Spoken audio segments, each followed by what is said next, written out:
Hello, everybody. Welcome to the TechRaptor podcast. I'm Robert Scarpanito, your features editor. Andrew Rutten, editor-in-chief. Rutledge Doggett, site founder. Andrew Stretch, the Summer Game Fest editor. Summer Game Fest editor. It's so nice to have you here, Mr. Keeley. We really appreciate you making the time in your busy schedule. Well, of course. So, I mean, yeah. I had a tingling feeling that E3 being dead was about to be brought up. So I just you've got to have the immediate Summer Game Fest response. I might have been ahead of the curve, though. So I'm sorry. I apologize. Right. Yeah, now we're on to our first world premiere. Yeah, I think it's after this fascinating commercial that you've evolved from just tweeting it out immediately to now inhabiting our editor Stretch's mind and body to be here. So I really appreciate your time. It's the powers of the Dorito Pope. Yeah. Well, yeah, it's become Kojima one with gave him gamers. that. Because the Strand type game, they always need, and the sequel needs to update somehow, and he's just a Strand to Keeley now. They've stranded. Yeah, that made sense. They're stranded together. It made about as much sense as the game. Exactly. If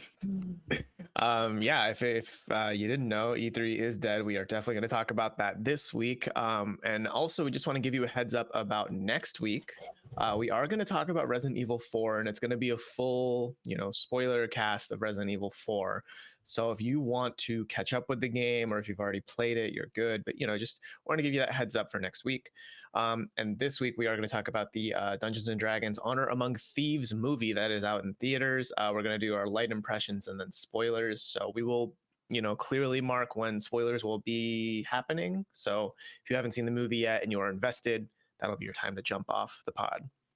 But for now, guys, I'll see you in LA this summer, right? We're all going to be in LA at the Los Angeles Convention Center for... I mean, technically still there is still stuff happening. There is. Microsoft is still going to be putting on their show. Ubisoft's still putting on a show. Yeah.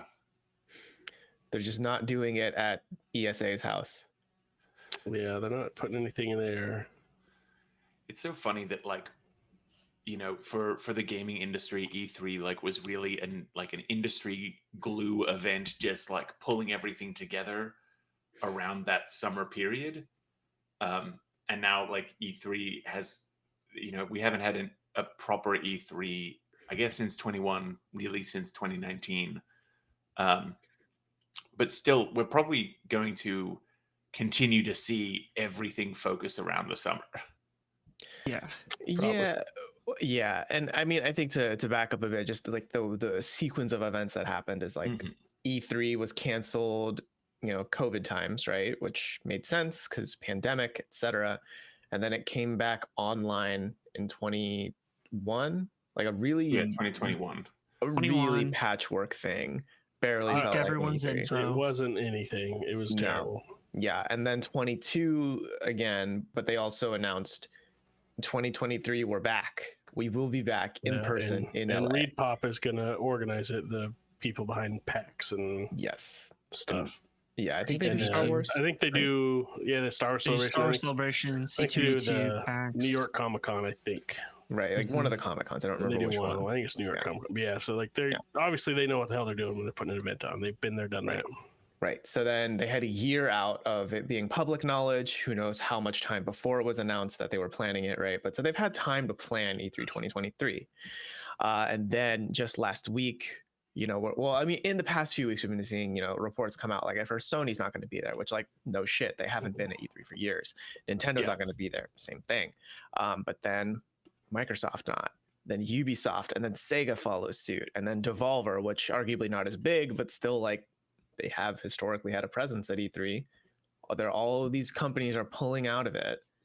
And then, all the kind of murmurs are coming up on Twitter. Everyone's like, I wouldn't be surprised if it gets canceled, or I've been hearing, it's kind of a shit show behind the scenes. And now here we are. E3 is officially canceled by the ESA. I did see a dev tweet the other day about how frustrating it was to work with the new people that were in charge of it too. They said it was very different from the E3 of past. And I'm sure that contributed to it a lot as well. I'm wondering if the big companies were like, this isn't worth the hassle. Yeah, I think part of what we heard was how uncommunicative Reed Pop had been and the organizers had been And part of me is kind of wondering, for Ubisoft and Sega to pull out within 3 days of it getting cancelled, whether it was just Ubisoft and Sega knowing that the writing was on the wall and wanting to get out to get the story and like to get the free publicity, or whether, with Ubi and Sega gone, kind of the creators had to like throw up their hands and be like, well, Mm, fucking, if none of the big players are going to be here, what's the likelihood of us being able to pull this off with less? mhm. But if, we also know that they were uncommunicative and kind of wishy-washy, uh, you know, it might have been internally the writing had been on the wall for a long time. Yeah, and I also think with Ubisoft, I felt like maybe a slap in the face where they said we're not going to be at E3, but we're still doing our event, right? So they're that's basically them saying we don't need E3, we don't need you guys. And I think I remember seeing too after they like kind of tweeted out again like, oh, don't worry, we'll still be doing UB Forward or whatever they're calling their event.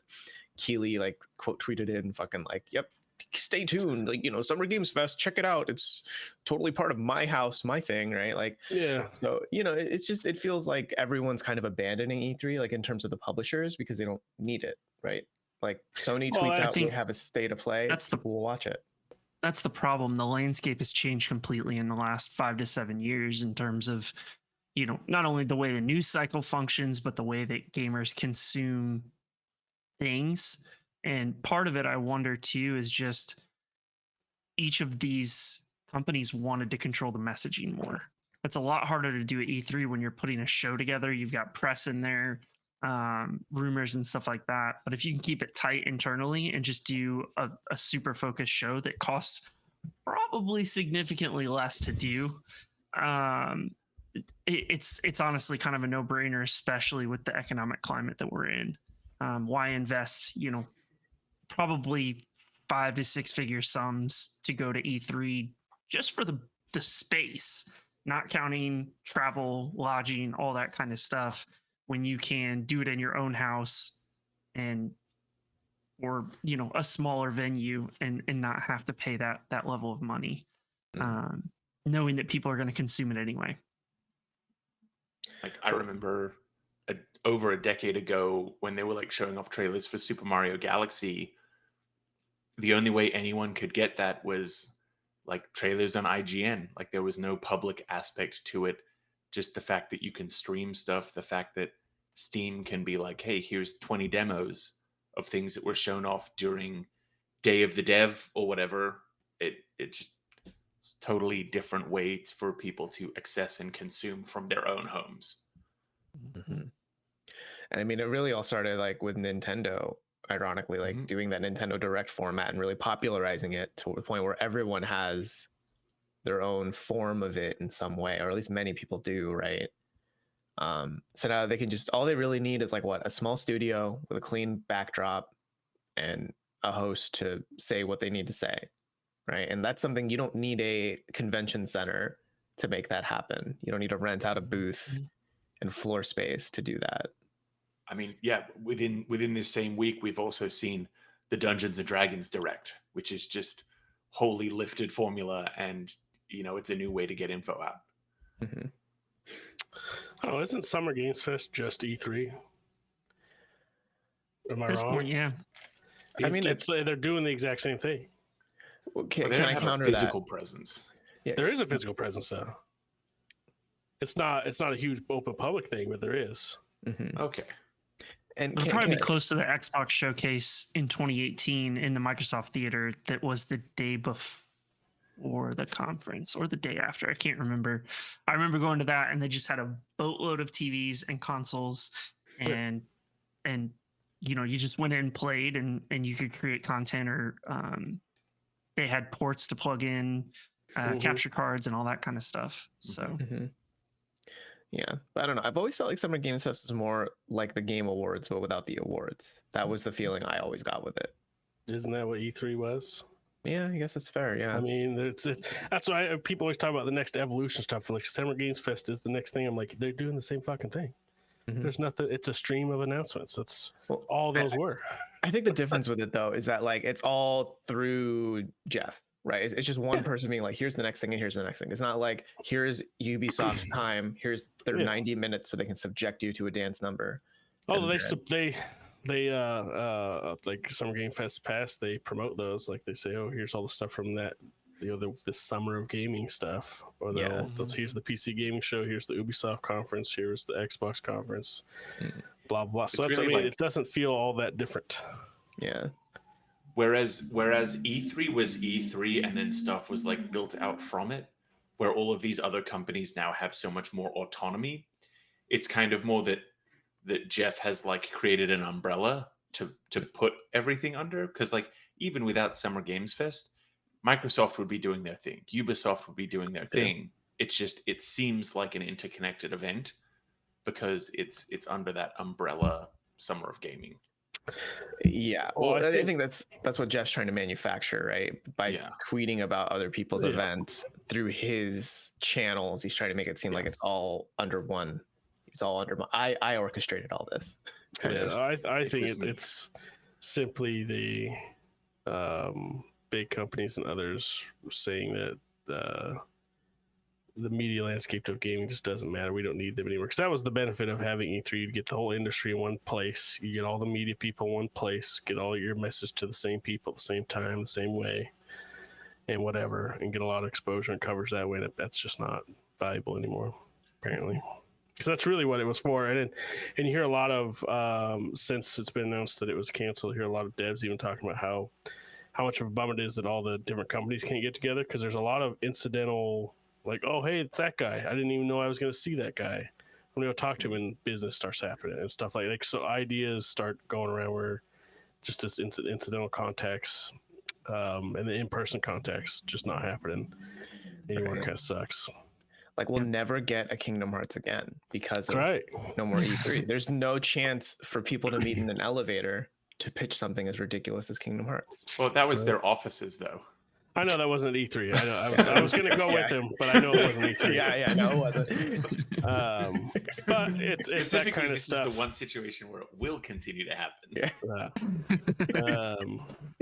I mean, there's still Gamescom and PAX and things like that are going to continue to exist. I think this makes Gamescom even more important longer term because it was probably the true rival to E3 in terms of scope and size and kind of the way that the game dev community comes together. I think we're also continuing to see complaints from developers about GDC and the costs that are associated with that.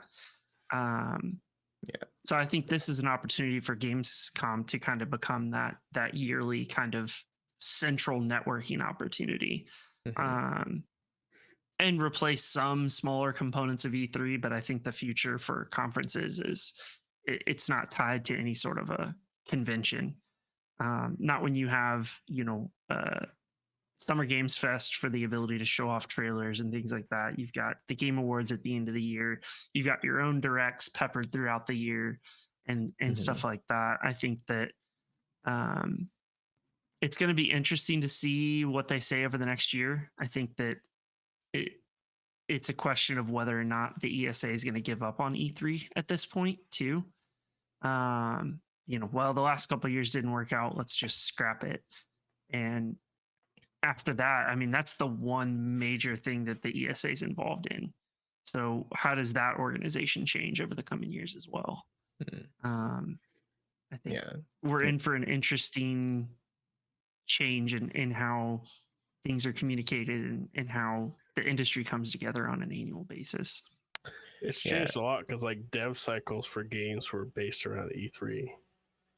Like, all right, we got to start working on the E3 demo when they're making a game.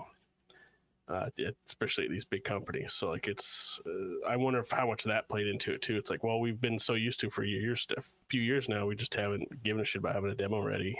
Even the game release cycle has changed completely over the last 5 years. It used to be like everything's in Q3, Q4, Q1, Q2. Q2 is especially dead, but now it's like it's all fucking hell, dude. It's been September through April.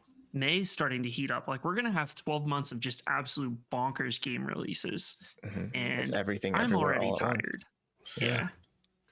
Yeah, because I mean, now when you look at the year, like kind of zooming out, holistically, you look at the big events, the tentpole gaming events where there might be announcements of some kind. You start off like what at GDC? That's usually Marchish, right? Yeah, And then that was like 2 weeks ago or a week yeah, ago. and then PAX East is right after that usually, and like sometimes you get announcements from there.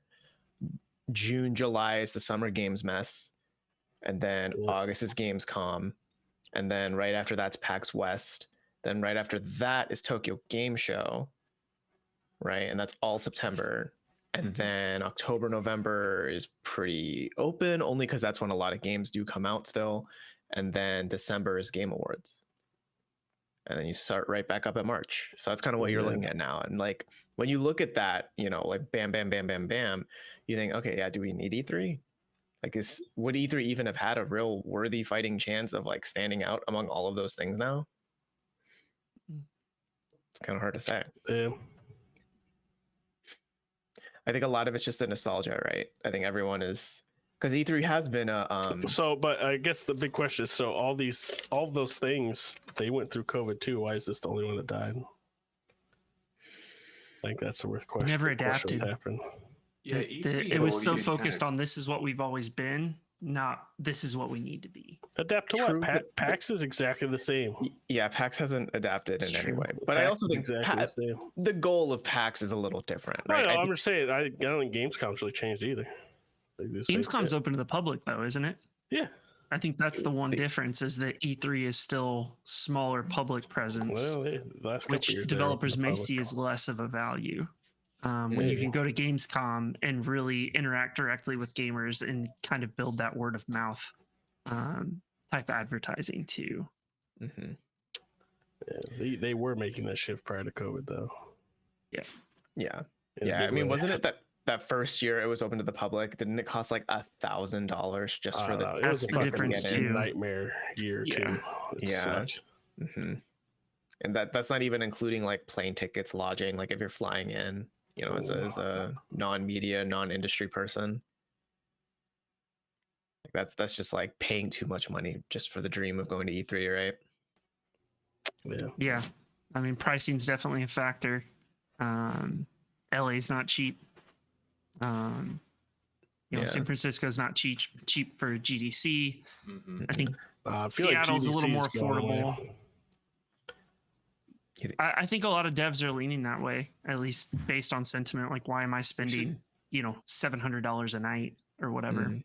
Mm-hmm. We need to have more big gaming industry events down here in Florida because we have nothing, and I would like to go to more events. You have Disney World. You have Disney, and do we really need headlines like Florida Man something gaming convention? Do we need that? It's true. Yeah, I'm not sure how well the sunshine laws and gaming industry events would work together. Georgia. Let's do it, Georgia. Meet you in the middle. We'll meet in Georgia. Yeah. Wasn't the Star Wars celebration in Florida forever for a while? Yeah, I believe so. Not anymore. Used to be in Indy. Used to be in Indiana too. Yeah. I mean, there is a lot of it on the West Coast, though, right? Like in general, a lot of the conventions are around here. Yeah, it's because we're the best coast. That is true. I'm technically West Coast. I'm just the West Coast of Florida. Mm-hmm. That must feel good, right? That's how that works. Yep. Yeah. That's 100% how that works. Yeah. Well, that is E3. We hardly knew ye. Now we just. I'll miss it. It was super cool. Yeah. It definitely had a vibe to it. I think that's the most disappointing part. Is that we're seeing something that has been the central aspect of the gaming industry for so long. To lose something like that is huge. Mm-hmm.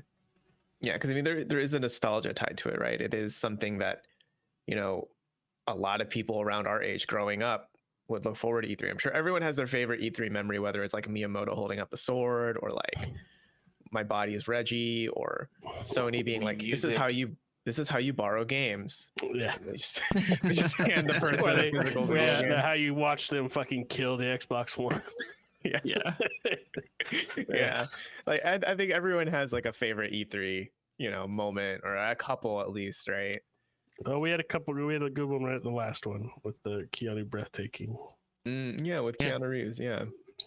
Or I remember, was it 2017 when all Nintendo had to do was like show Metroid Prime 4 in text, and just everyone fucking lost their minds. And to this day, everyone's playing Metroid Prime 4 because it's out 6 years later, right? That's right. Yeah. Yep. Mm-hmm. Well, that's E3 2023 in a nutshell. Unfortunately, it is over, but we still have a lot of Summer Games Fest announcements and stuff to look forward to. People are still going to be doing stuff. We're still going to see events. There's still going to be interesting things to see. So it's just not going to have E3. Yeah. If I can have one last thing to say, on the E3 topic, is that we're still going to get a shit ton of announcements. It's really for the consumer of like large AAA video games and stuff. It's not going to really mean any different. I do feel bad for any of those indie developers, indie creators that would have been able to have used E3 as a platform to show off their game. And, Ubisoft and Nintendo can spin off and have the funds to make an event that people will watch and listen to. But for a lot of those smaller developers, this is probably really gonna fucking hurt. Yeah. Yep. Which is why we may or may not be working on something. And that's all I'll say. Wow. Secret hidden announcement there, huh? I mean, I'm World sure that premiere. we need to come up with our own version of that, though. Yeah. Well, let's talk about another premiere. We did see the gameplay premiere of Tears of the Kingdom. I mean, I guess we've seen a little bit of the gameplay in trailers, right? But this was just, not much. Yeah, this is just a pretty straightforward, like, here's 10 minutes, 12 minutes of Link hitting stuff with a rock on a stick. It was so fucking good. Game of the year already. It's gonna be great. Yeah, it's so good. All right, good, done and done. Let's go on to our next. Single-handedly killed the durability discourse. It's the perfect like evolution of that of a system of like, hey, we just want people to fuck around with shit. Yeah, like I think they saw all the like videos of people who like put those octo balloons on the rafts to like make it fly, and we're like, okay, but what if we made that real? Like, what if we just created game systems that encourage that? And here we are. And there we go. I didn't. With that said, the whole nuts and bolts building things, I feel like I'll do that like once or twice. I'm like, all right, I'm done with that. I don't care enough. I don't know. I feel like I'm gonna do it a lot only because I think you're gonna run into a new thing that'll make you think, what if I put that on a car, and it'll make you wanna build a quick thing out of logs. We'll see how many different things they have going for it. But I'm not so sure about it. Yeah, I will say I do think all of it looks very goofy. Like, it looks very silly and stupid and not cool. like when Link put was it like a rock on the shield and then just put the shield on his back, and it just looks like a weird ass backpack kind of a thing. Like, that's awesome. That's cool as hell. What are you talking about? All right, yeah, for sure. Super cool. Yeah. I'm so looking forward to seeing what speedrunners do with this game now. Like, it was already just a wacky physics engine of a game. I'm still hoping that it's a little bit more linear than the last game. But dungeons are better. Yeah. But it'll be interesting to see how these kinds of like weird elements, like, I'm gonna beat Ganon with a pitchfork, like a telescoping pitchfork, kind of speed runs and stuff coming out. Stupid too. That looks fantastic. Shut up. That looked so stupid. No. The polearm with the pitchfork on it. That was great. I hope you can just keep adding more of them onto it. I know you can't. I know it won't be like unlimited length, but that'd be amazing. But what if? That would be great. Like It'd be great. Beer can wizard staff. You just keep making it longer. Yes. Yeah. I do wonder. I am very curious about how speedrunners and like game breakers are going to do with it, because you can bet your ass like within a week or a month we're going to see, like, if you attach these objects together and clip it through this wall, you can teleport into the final dungeon where you beat Ganon again. You know what I mean? We're going to find some weird shit like that, I bet. Oh yeah, dude, Link's got a mullet now. What do you mean? Link looks cool as hell. How dare you say he looks not cool? No, Link looks fine. I think it's the fucking literal rock on a stick. It's great. Like it's that stuff The- that looks it's- stupid. Yeah. It looks fantastic. It's why we play games. We play also games for so- that. Yes, Oh yeah. it's I'm stupid. so shit excited like to that. see Can you what stick a other rock effects on a come stick about. in real life? No. Gotcha. Especially with the bow and arrow. Yeah. Oh, bow yeah, and arrow attaching a and bunch of meat shit to the ass. and mushroom and this and that and everything. Yeah, I kind of like how that kind of replaces the system of like ice arrows, fire arrows, and etc. Mhm. And now it's just like the monster parts. Mhm. Hmm. That stuff you always had a million of, and you're like, I'm not gonna do anything with that. Hmm. Yeah. And I think it was really fucking cool the way the eyes, like when you put the eye on the arrow and it like just homes in and like, okay, that was that pretty is cool. What And it's about great him for accessibility. just Yeah. swimming through a fucking rock, through a cave? He said, I'm on top of a mountain now. Yeah. What? Yeah. Do you not do that So good. normally?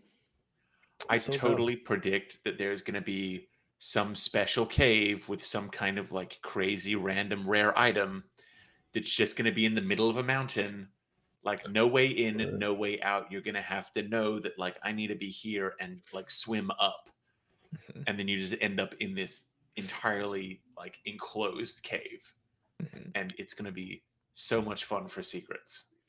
And that's where you'll find Cappy. Oh my god, this game would go from 10 to 11. The first Already 11 10. out of 10 game. The first world. one. Yeah.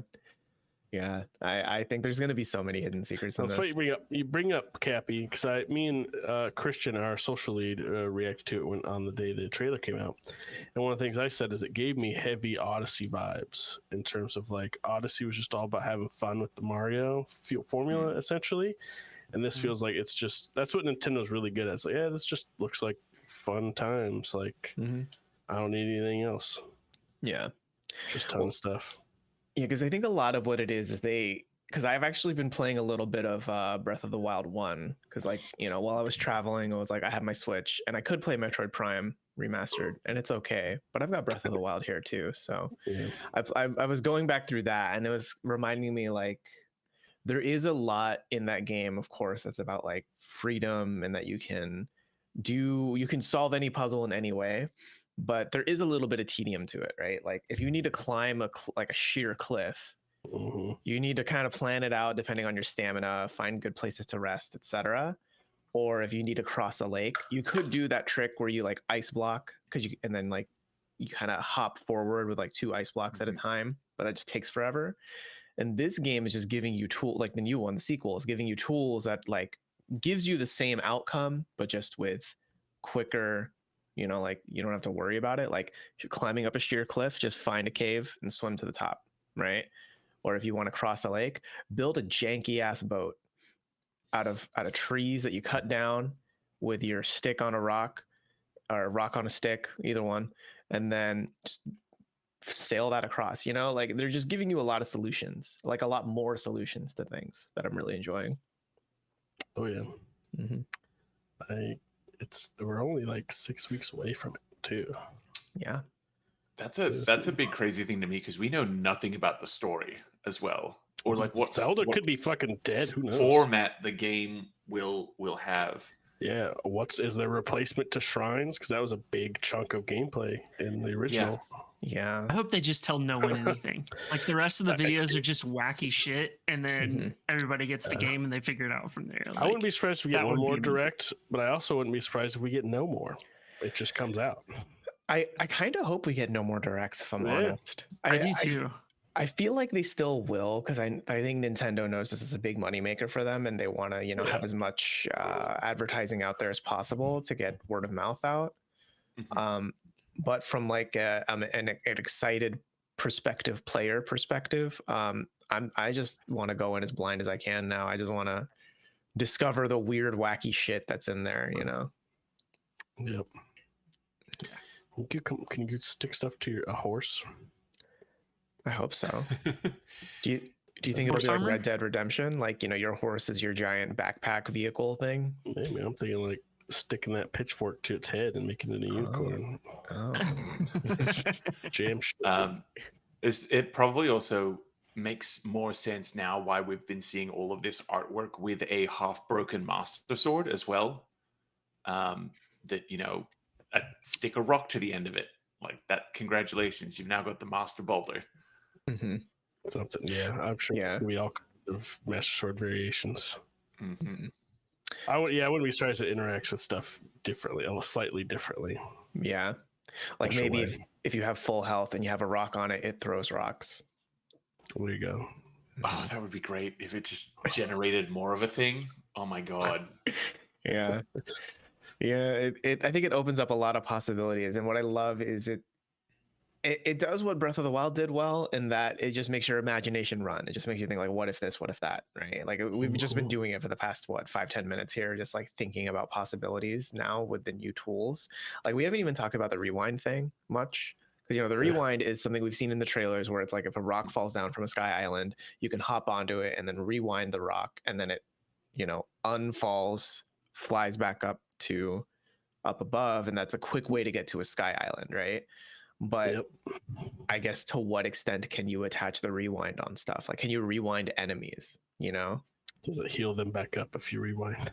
Right. Shit like that. Mm-hmm. Or are there ways to manipulate them while they're rewinding, so you can like push them off the edge of a cliff or something? Yeah, it's like walk them over a bridge, destroy the bridge, rewind the enemy, and let them fall. How great is it, by the way? This is where you brought up the time or the reverse time stuff. The building thing is called Ultra Hand. Ultra Hand. Yeah. How fucking stupid is that? And how great is that? That's so dumb. Ultra Hand. Ultra Hand. Yeah. Yeah. Well, yeah, because isn't it is like his left arm, right? Isn't it like a robo hand now or something? It's like a Sheikah. Don't know. Arm. It's fucked up. Looks it's fucked up. Yeah, something's wrong with it. Yeah, it looks like a Sheikah tech arm kind of thing. Yeah. Because remember he has a flamethrower now too, right? Like we saw that in one of the trailers. His left arm kind of shoots fire now. This is fucking Mario. What the hell? This is Zelda. Yeah.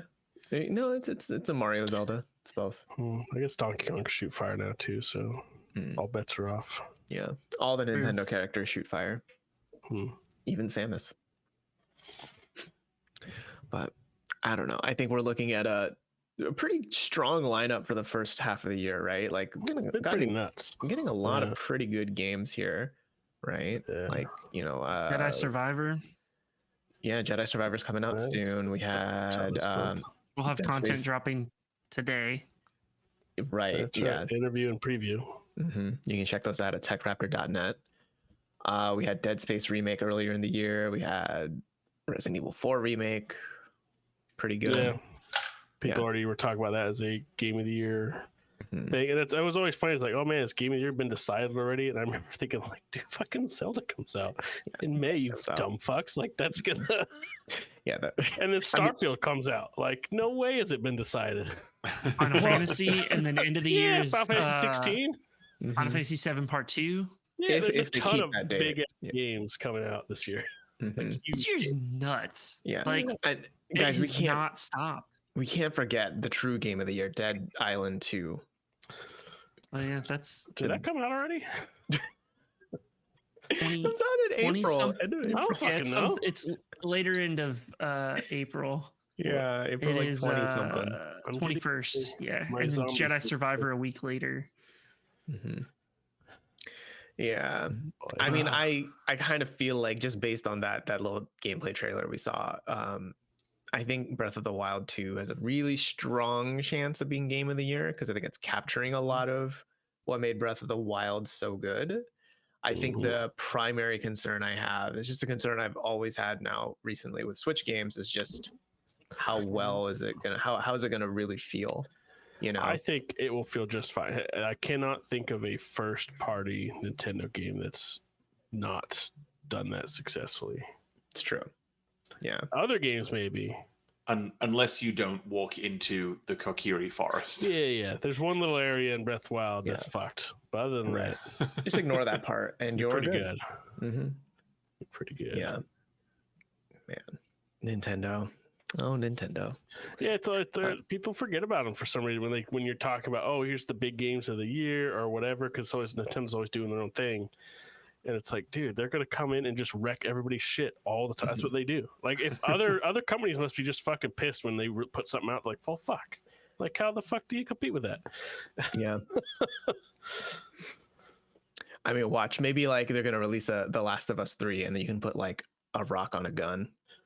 They give Ellie the Ultra Hand.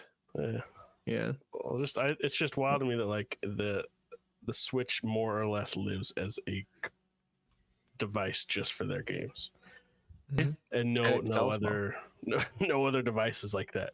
It's like, basically most people just play our games on this. That's it. Right. I mean, it's crazy.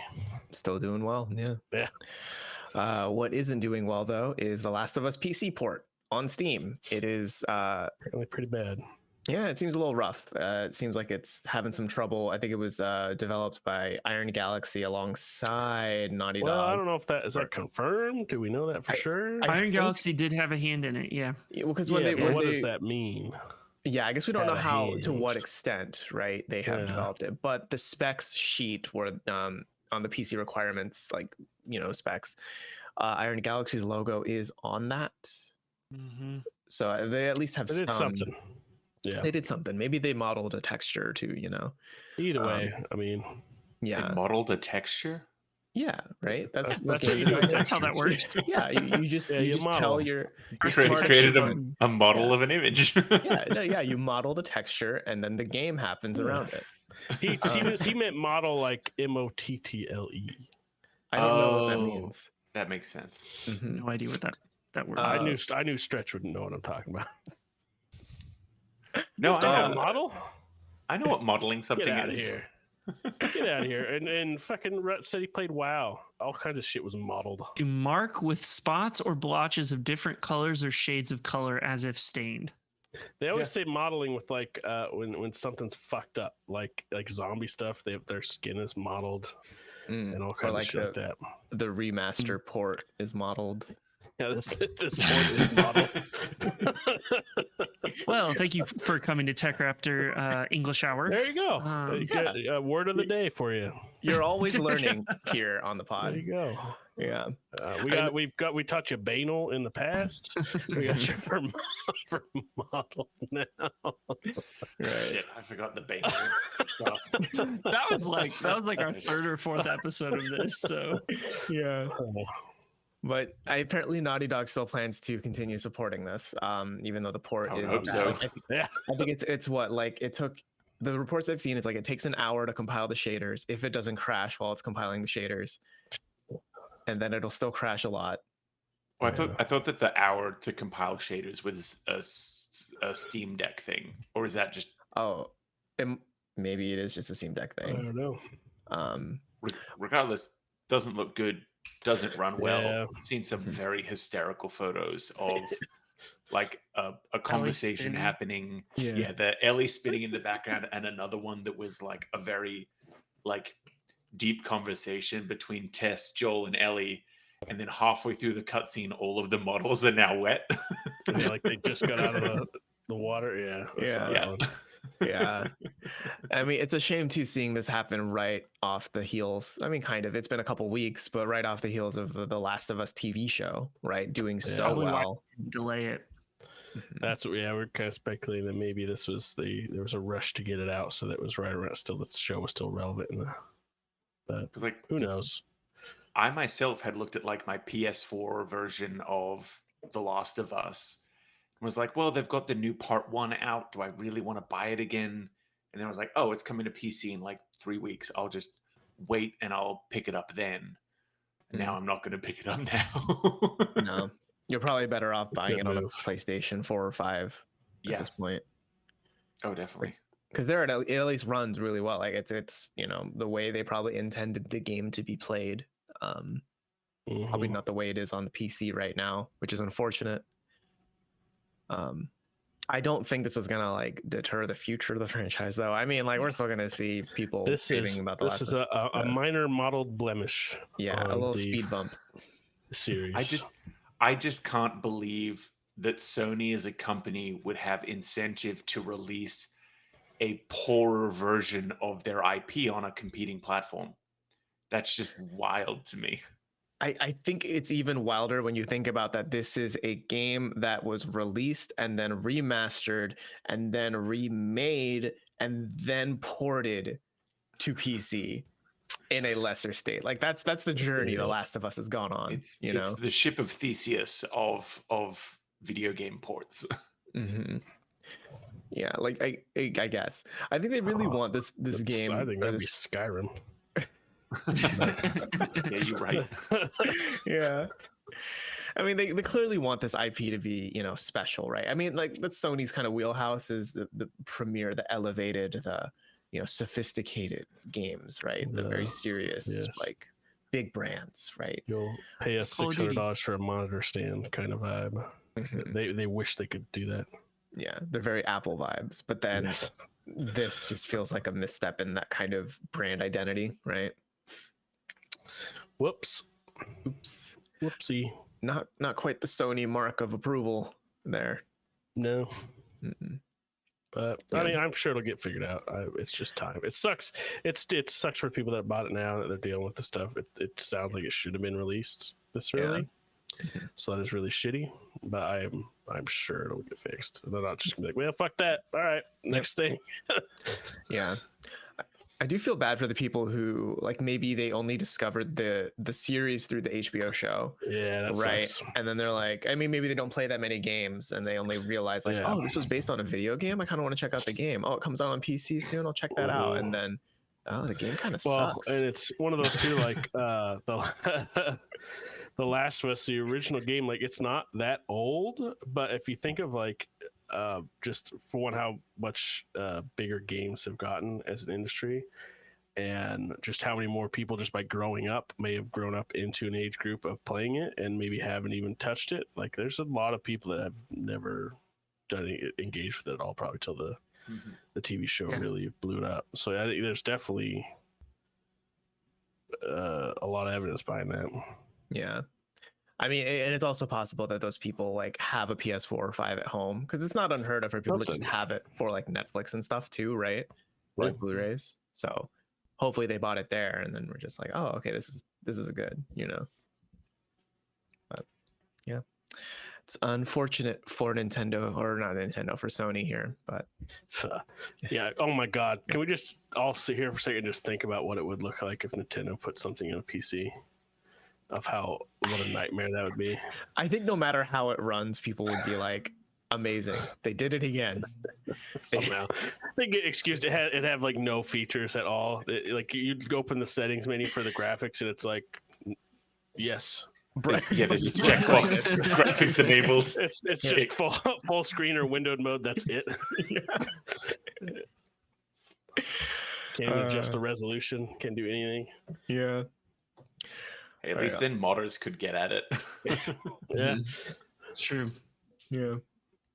Can you imagine a modded Breath of the Wild though? That does kind of exist, right? That's out it's there. already wacky.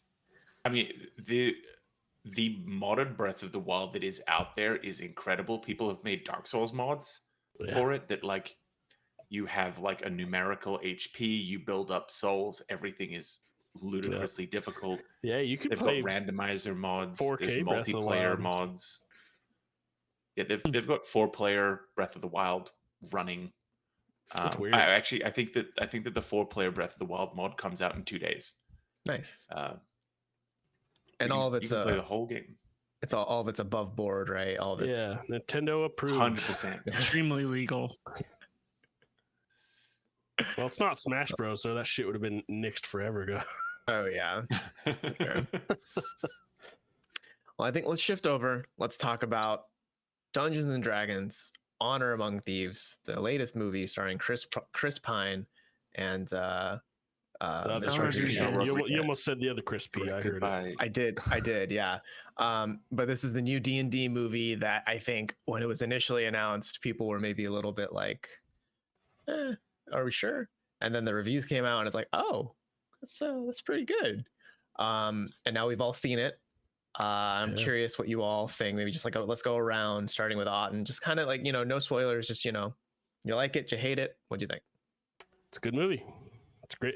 I said in our Slack, I think it's one of the most watchable movies I've ever seen. Mm. and it's paced well. Most of the jokes land.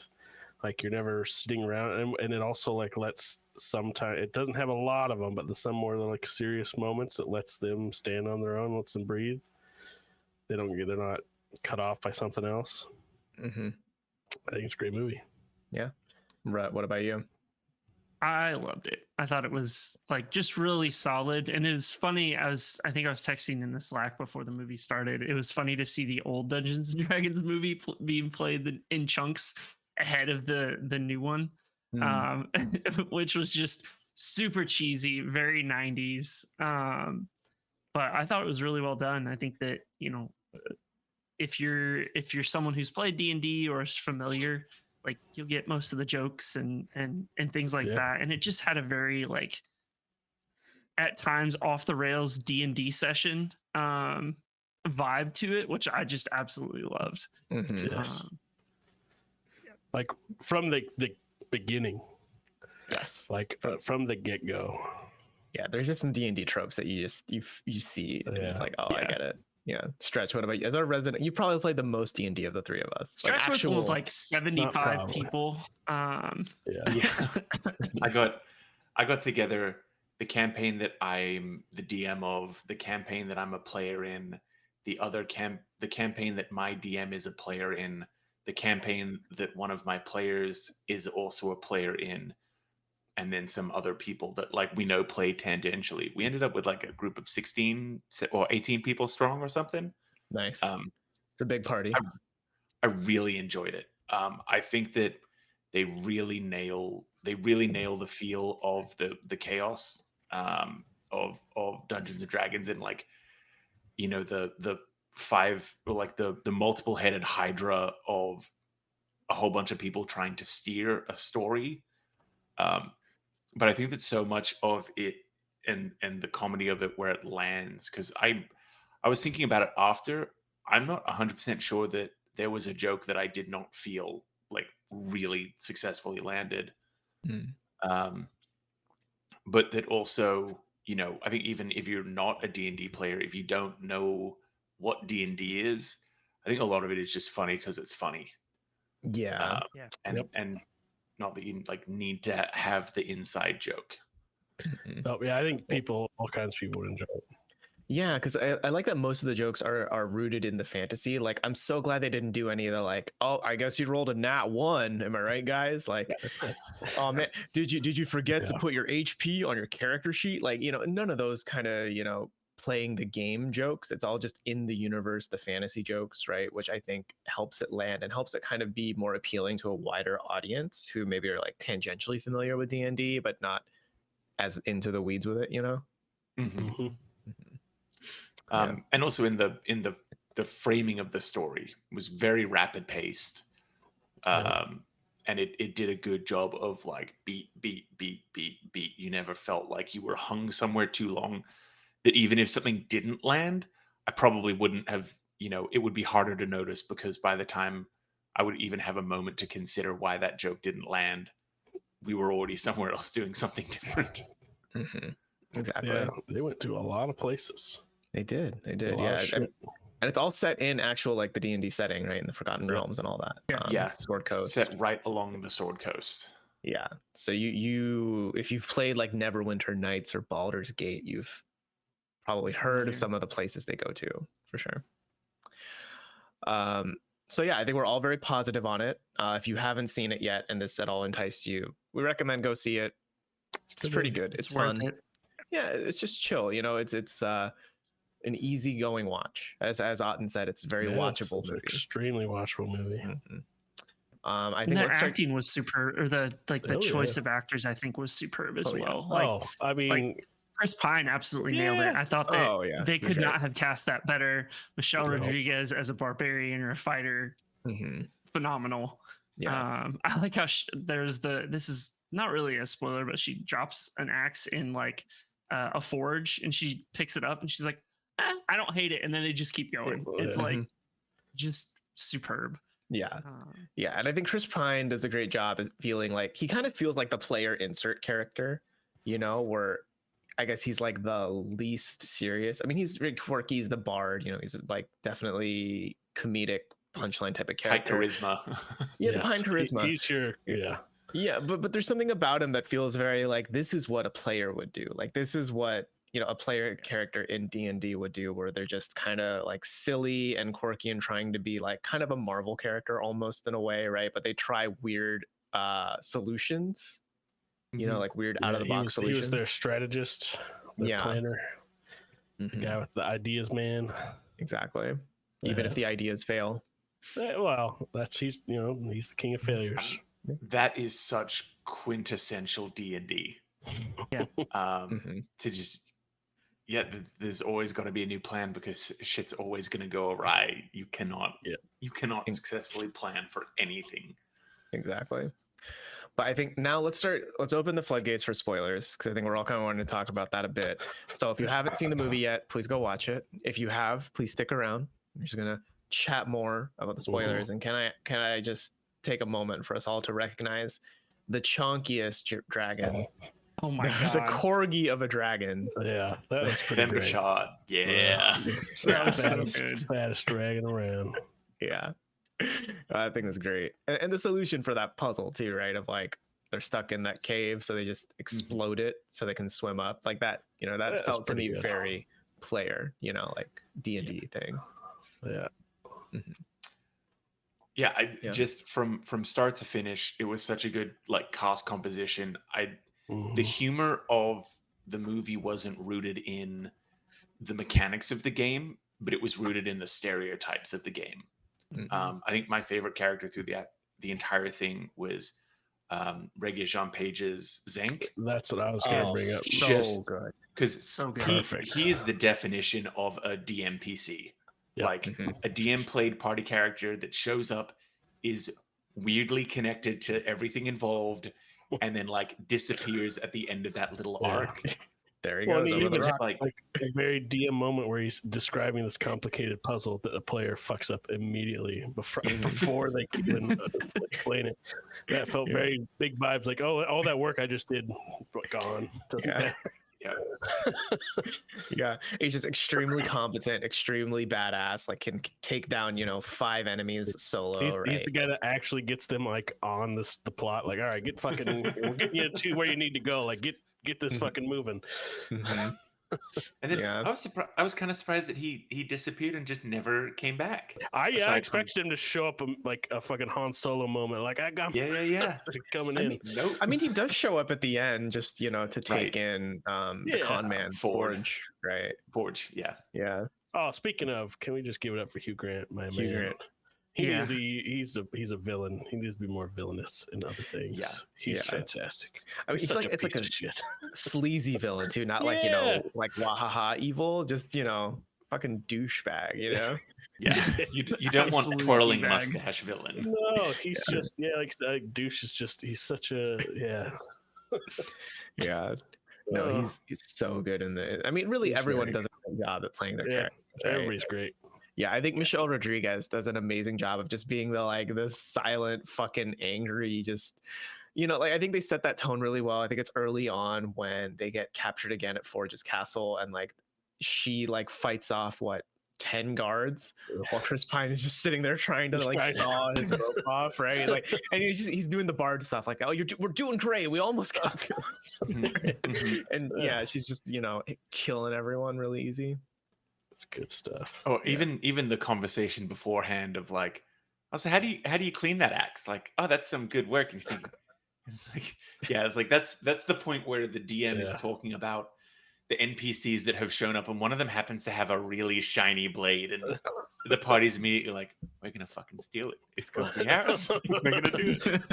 Yeah, there's so much good stuff. And I one time I saw someone saying, oh, one of their complaints was there's a lot of exposition. Like, why do we need to know everybody's backstory? I was like, well, I tell you what, like that's part of the deal. Like, pretty critical. Yeah. Like I think when Chris Pine's character is like at the beginning is going through the pardon thing, and he's like, well, it all started with goes through the backstory. I'm like, oh, here we go. Yeah. Yeah. It's good stuff. Where's Jonathan? Kept interrupting. God, and as they're falling out the window, it's like I gave you like we were We gonna let you pardon go. you. Yeah. Well, that's kind of like I have not DM'd, but it was kind of the vibe of like the DM was planning that all along, and the players like, Yeah. "No, man, we got to get the fuck out of here." Just fuck it. So Yeah. frustrating. Yeah, Uh, It's good. I really liked the, for the growth of the characters and the story beats and stuff. We had Simon get a little bit more competent by the end of it. Yeah. I loved that Edgin and Holga's relationship was like one of friendship and like, sibling connection. And I thought that the conversation that Holga had with her ex-husband was Yeah. fantastic. Was Yeah. not Bradley expecting to Cooper. see Bradley Cooper there. Yeah. Um, Little Bradley Cooper. Yeah. It's a little guy. Yeah. but yeah, for like there to be a whole thing about D&D is so like heavy in found family. Every character has to have trauma, and the party is your new family. Like that's 99% of D&D campaigns have that, Yeah. and for them to like so heavily double down on that and be important for family and not for Chris Pine to find a love interest, Mhm. was super So- nice. So you're saying Michelle Rodriguez is starting in another franchise that's all about family? Yeah. Okay, great. I mean, Perfect. at this point, Fantastic. I'd almost argue that this D&D movie has been more about family than some of the past, Fast and Furious films. Mhm. Yeah. I've heard they're all about Bringing family. Paul Walker back. Yeah. Yeah. The last one. There's Did you guys catch the 80s TV show reference in there as well? I don't know enough to The know that. the Mm-mm. 80s D&D TV show with like the kids who were like at an amusement park and they went through this tunnel and they ended up in the world of D&D. That's where you get like the dungeon master character who's like the short like red wizard dude with like the Friar Tuck cut. But Oh. I did the not catch other this. adventures, I'm gonna have to find this. The other adventurers that were stuck in the maze with them. Oh, in the cage. Yeah. The ones that were in the cage, the ones that we saw, like the boy that was the wizard, all dressed up like completely in green. That's all the characters from the '80s TV show. Mm. Oh, Really? pretty That cool. That's that's well a played. level of down the rabbit Yeah. hole that I I definitely don't was not. have. Yeah. Yeah. Don't I quite just have dropped that level. I just dropped a photo of them to you. That was probably the deepest cut reference that I could think of through the entire thing. Yeah. That like fans will enjoy this, Hmm. but so much of the rest of it, even not a fan of D&D, I reckon they're gonna absolutely love it. Yeah. Yeah. Yeah, they played with like what was it? I don't remember the name of the spell or whatever you talk to the dead people. That whole bit was all good. But Oh, like, yeah. why 5 hilarious. questions? Like that seems arbitrary. It's like, yeah. Yeah. Moving on. Yeah. I did also enjoy so the big bad, right? Feels very big bad evil, right? Like typical big boss, right? Where they don't really speak much and they're just kind of intimidating. And somehow, even as a wizard, they're able to take down like a fighter in close hand-to-hand combat, which I found very like kind of silly, but also like, yeah, whatever. They're the big evil. Like they're the final boss of the campaign, of course. It's gonna be that way, right? You got like the big sorcerer wizard fight and all that. Mm-hmm. Yeah, But I mean, that fight was fun at the end too. Yeah. Like just everybody playing their part. Mm-hmm. Yeah, it felt They very had a lot of good action. yeah, like, and the CG was really good too. I loved all the sets, the set design, all that looked really good. It was a great movie. Mm-hmm. I think it did something that a lot of pretty good D&D campaigns do, where it's like, yeah, there's a lot of silliness. Like overall, I think I would describe this as a comedy movie more than anything. Like there's a lot of funny bits to it, but a lot of it comes from that idea of like the players fucking with the DM in the campaign, right? Yeah. But still at the end, where that's usually where the DM for the most part railroads the party the most often, because they have the ending written out and they're like, we're gonna get you on this, right? All of that still had a lot of the like the emotional moments that are kind of, you know, I mean, like you expect that, you know, like a party member's probably going to die, and then of course we're going to use the tablet to probably save them, right? Yeah. But you know, they bring in the whole, you know, the wife saying at one point, like, if you love something, let it go, kind of thing, or like you're trying to capture it instead of let it go or whatever. And it's like, oh, that's a metaphor for the mom, and you know, all that kind of comes together. And it's basic. It's not like the most emotionally in-depth thing, but it's still, you know, it's simple enough to land amid all the chaos and humor, right? And it just felt very D&D to me. And I think on what you said earlier really resonates that with that as well. It's that they had those moments in amongst, you know, the chuckle fuckery, and they let them sit. They let them get the required amount of time to have the weight. Wasn't a lot of weight, but it was weight. Yeah, well, like talk about when she goes to see her ex, or well, you know, she goes to pick up her stuff. Talking with Bradley Cooper, like that was pretty mostly serious scene. Like there's some funny bits to it, but it was mostly like them talking seriously about a relationship that was going on before they moved on. Yeah. So stuff like that was just one of the quieter moments that was cool to have in there. Let it be its own thing. Yeah. Yeah, I would love to see a sequel to this with most, if not all, the characters returning. I think it would be fun. Not? I want Hugh Grant to come back.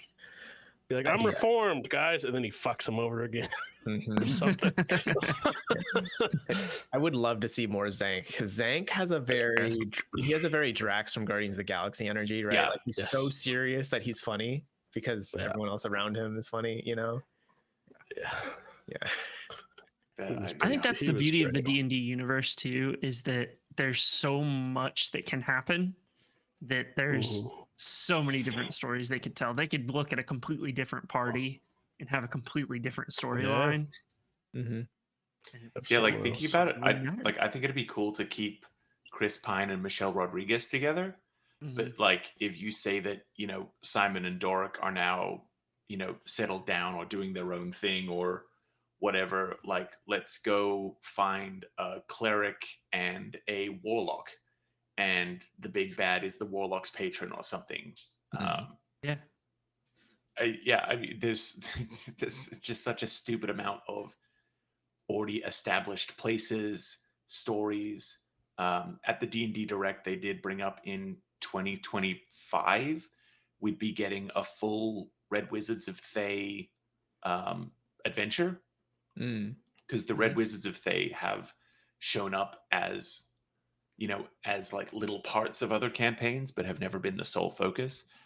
But the fact that, you know, there was so much talk about this big bad, this big, you know, Thay wizard, and we got to see them in a flashback and in a spiral staircase, like in the dark, and nothing more. There's no way there is not going to be a massive sequel for this. There has to be. Oh, for sure. I hope so. It's a good time. Yeah. And I hope that they kind of keep the more comedy action energy, right? Because there's like, because even in the action scenes where there was a lot of it that felt like almost kind of Jackie Chan like, right? Where it's, you know, environmental action, you know, where it's kind of silly and quirky, but still like cool action scene. She fucking snaps the bow in her face. Yeah. Like, right. Exactly what I was thinking. Just ridiculous shit happening. Yeah, exactly. And I think that would play to this franchise's strengths more, because I think that's what D&D is, right? When you think of it, like, yes, you can tell a serious fantasy story, whatever, but when most people get around the table to roll some dice, they're not here to, you know, super duper be serious. Yeah, like you're gonna crack some jokes every now and then, because if they go super serious, you're just creating another Lord of the Rings, basically. And it removes I think it removes a little bit of the player agency as well, in terms of just the hilarity. I think, you know, you never, as a DM, you never know what the player is going to do, and it just consistently changes the story. And I think that that's why the movie hit so well, is it did just such a good job of like capturing the essence of what running through a campaign is, without, you know, touching on the mechanics, like Stretch said earlier, like just focusing on the story and the kind of humor that's layered within the seriousness. Probably the closest that they got to actually making a joke like related to stats was with the intellect devourers. Yeah. To say, oh, they go for those with intelligence, and like if you're not a wizard, intelligence is going to be your dumb stat 9 out of 10 times. Mhm. Yeah. Yeah, but I Watch mean, it's still like, basketball. yeah, but it's still enough of a like. I mean, you don't need to know that Yeah, intellect is a exactly. stat. Yeah, To, like, you know that, oh, that's how smart you are, right? yeah. Yeah. Like the joke is funny, but then like there's that deeper level that a D&D fan can like also appreciate. Mhm. Mhm. There was one other thing that I wanted to say about the comedy. The what obviously was a nat one with the illusion to make a distracting Chris Oh, yeah. Pine that like Yeah. begins to like record tweak breakout. And it just Yeah. gets cursed. Yeah, That was I hilarious. I cannot wait for that GIF to appear in Giphy or whatever. Yeah, I'm gonna be using it everywhere. Fucking hysterical. it was good. Yeah, it was so fucked up. One last thing I want to say. This is out of the movie a bit.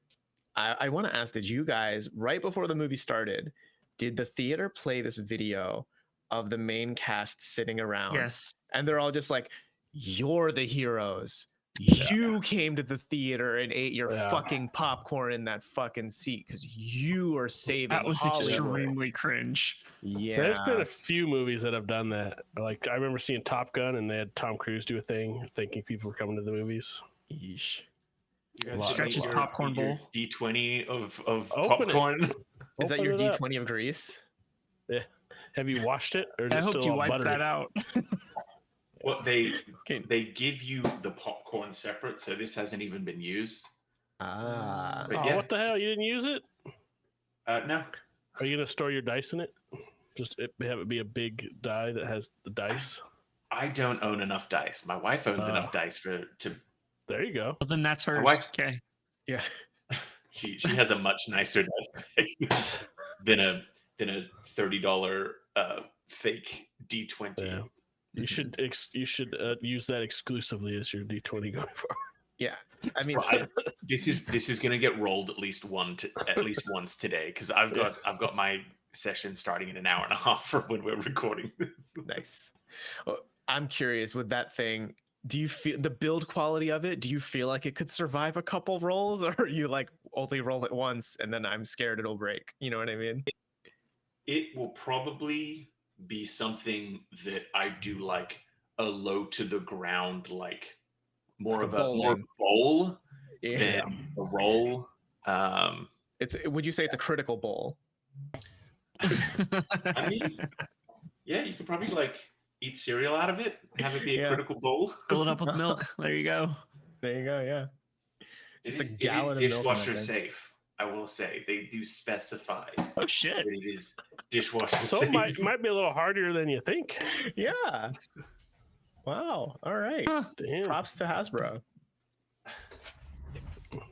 I will say before yeah. we close out, it was funny. So as I was walking out of the theater staff were like, "Hey, people are playing one shots up front." And there's a local place here in Indy that's called Dungeons and Donuts. They're a donut shop that has like D&D and board games and stuff in it. And they had a bunch of tables set out in the front of the theater, and I thought that was pretty cool. Oh, that's fun. Yeah, Did you get a donut? I did not. They didn't I have can't the donuts. imagine- They just had the D&D going. I can't imagine showing up. I mean, it would have to be a very, very concise one shot because I'm not sure that I would think 20 to- minutes is what they said. Yeah. Oh, okay. That's Yeah. okay. That's like a round of Tight. combat. Yeah. Probably. I'm assuming that's probably what it was. And it was just like, it was tied in to Yeah. what everybody was there to see that day. This is if there is ever a time that you're going to see a whole bunch of campaigning for people to be getting into D&D. This is the time. This movie, all the stuff they're doing with D&D Beyond. We've got the D&D documentary and their 50th anniversary next year. Yeah, you know Who what? I knows? don't think anybody's done this before, guys, but we should do a D&D podcast. Whoa, that's a radical idea. We're announcing it today. Well, how many of you guys have played before? I have. 'Cause I know Rhett Yeah, used to play. So I've played and DM'd before, yeah. Okay. I played in played high a very school little and a little bit. bit in college. Okay, yeah. Role plays, we all know what's up. Yeah, no, Yeah, I know how to roll 20. You just one more than rolling a 19. Yeah. And then you roll it again to confirm. That's right. You have to do the confirmation roll every time. I know that's a rule. Mm-hmm. Yes, yeah, I know my things. Yeah. But yeah, Dungeons and Dragons: Honor Among Thieves, surprisingly good. I think, like, it's not Pretty just great. good for a D&D movie, but it's like it's pretty good. I think people that aren't into fantasy stuff or whatever, they're like, I hate Lord of the Rings, or whatever. They would probably find that as an enjoyable movie. Mm-hmm. Yeah, because it doesn't feel super like fantasy. No, yeah, you don't need to know a bunch of fantasy trope stuff. It's fucking people going out and doing a thing. Mm-hmm. Whatever. Yeah, and like no one talks in like a stiff kind of like fantasy vibe. I guess the closest might be Zank, Except for Zank. I'll say he does. But then the way he does it is so funny that it's like on purpose. He's like the stereotypical white knight paladin dialed up to 12, and that's funny for anyone. Like you don't need to know that.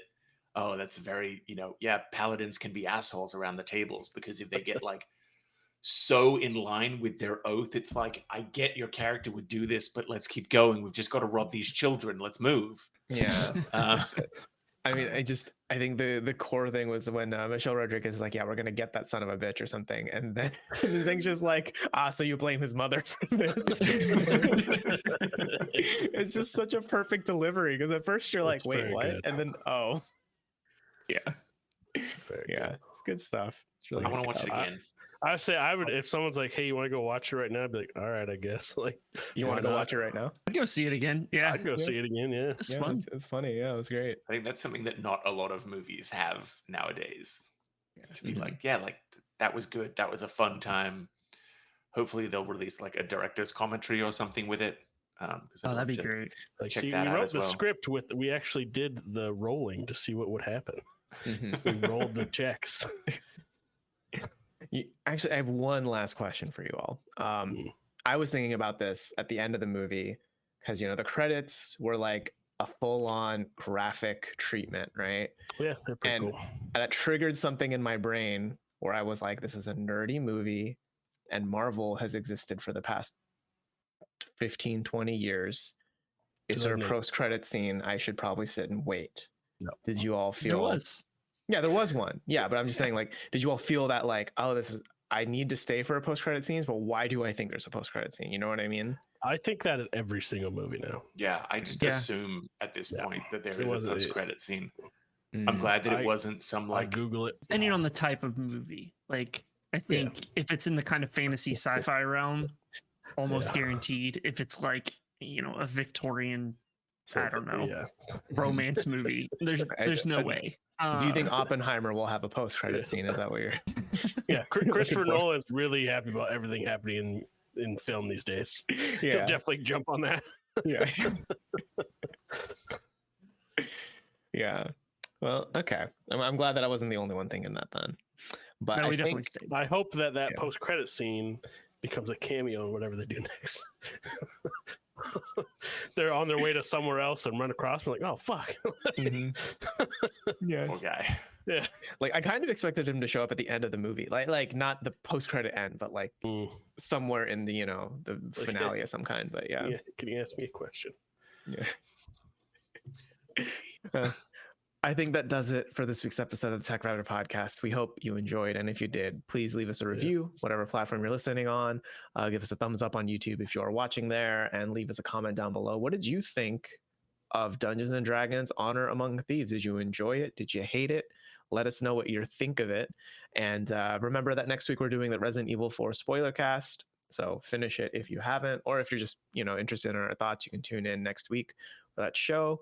Or you can go to techraptor.net to see all of our news, gaming reviews, etc. We do have that Star Wars Jedi Survivor coverage that will be out by the time this podcast is live, I believe. So check that stuff out. It's interesting. Might be after. It might be a little after. Okay. So it might be a little later, but we will have some Star Wars Jedi Survivor. We have a preview and an interview with some of the developers there. Check that stuff out. It's all going to be pretty interesting because the game's coming out pretty soon. That does it for us, and we will see you all next week. Goodbye. Bye.